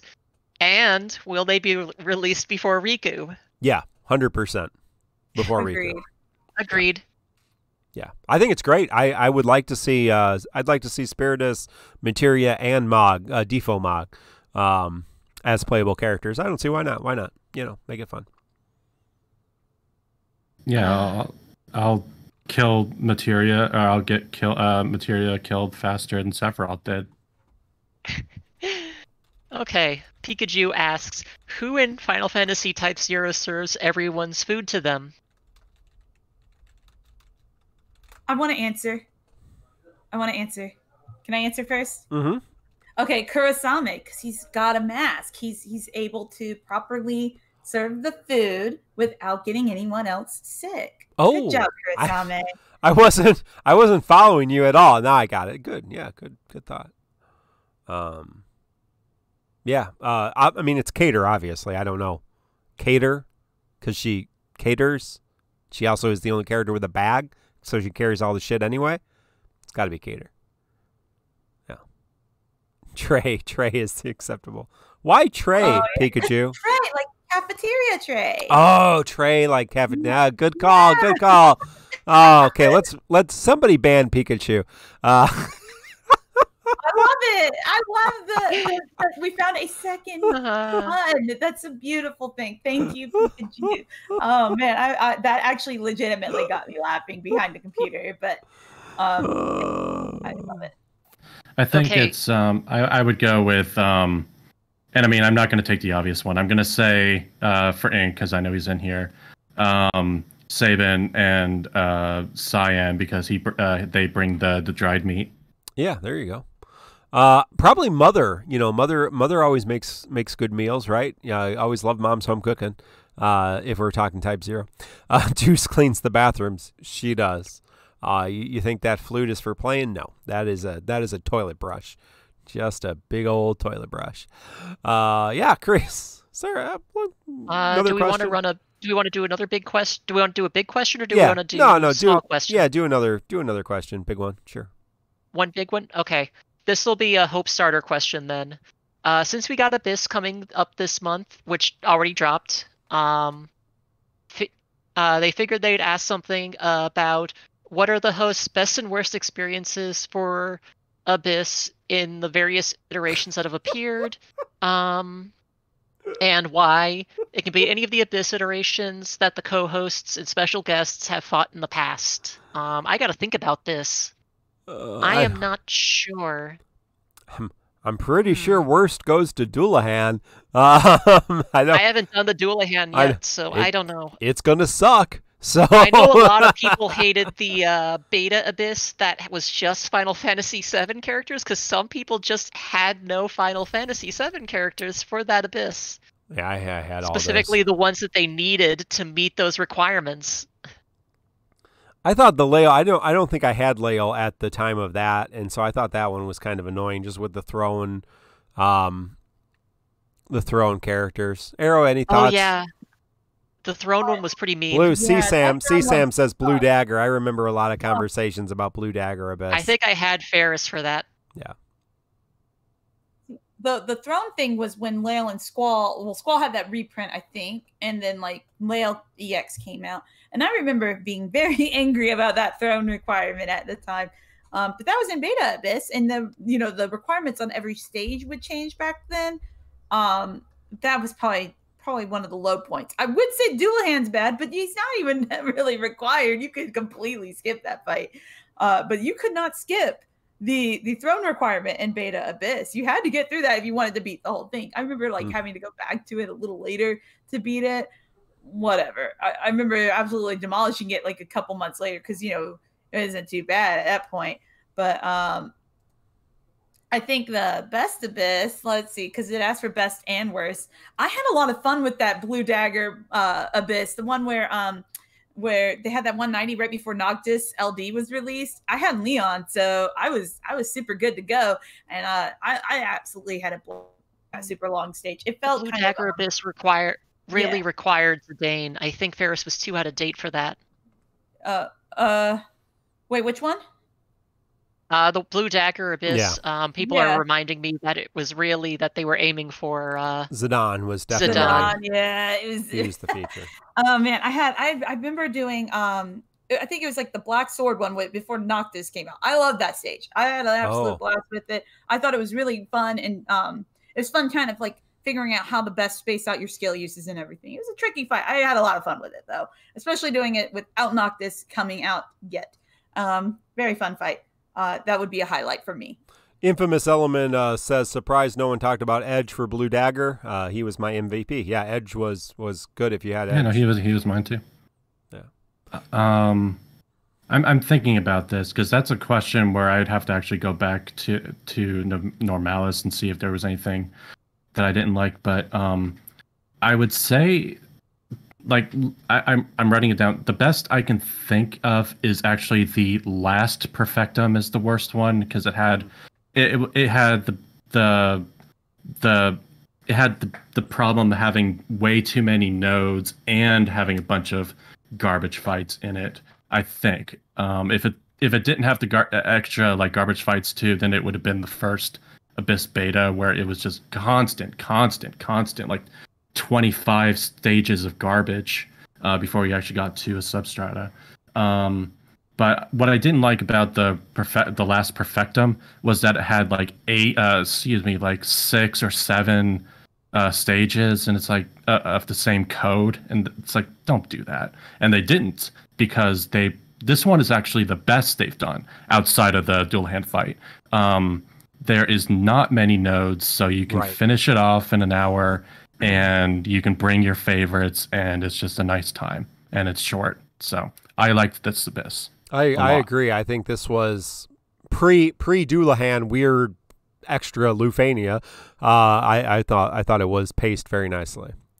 Well, I think that's going to be it for us tonight. Stay on stream as I will be pulling for 7LD, at least 100 tickets. There might be more if you want to throw some more subs my way. We'll see how that goes, but at least 100 tickets, excuse me. So, looking ahead, we have on May 18th a Abyss and co-op with Iggy, perhaps. We don't know for sure. May 20th is Desh LC with Yang's LD, and May 24th is Transcendence Tier 2 with Ferris, who I conveniently forgot on my tier list, but she might come back, be a little bit more useful with that water. So thank you, Arrow. Thank you, Crease. Thank you, Drew. Thank you, all of you who joined, who subbed, who just hung out with us. Thank you all who are watching on YouTube. Again, like, sub, ring the bell for notifications. If you're listening on podcasts, give us a review and a like or a rating. Appreciate all your help to just share the good news of our podcast. TCCpodcast.com for all our links. The Crystal Chronicles on Twitch, at FFTCC Podcast on Twitter and Facebook, The Crystal Chronicles, and join our Discord. And we just hang out, have a lot of great time. Check out TonberryTroupe.com, DissidiaFFOO.com, our friends there. Quetzalma, special thanks to MateriaBot. Special thanks to all of our friends. Check out all the links below, all the great resources. This is a wonderful community. Not just those resources I linked, but so many other resources, DB, Compendium, just tons of content creators for such a small game. It's so cool. And so thank you all. Good luck on all your pulls. I hope you get Garland's bursts for free on your free tickets every single day forever. And you can have tokens till you forever. And so good luck to all of you. We'll talk to you next week for episode 132. Until next time, good luck. Goodbye.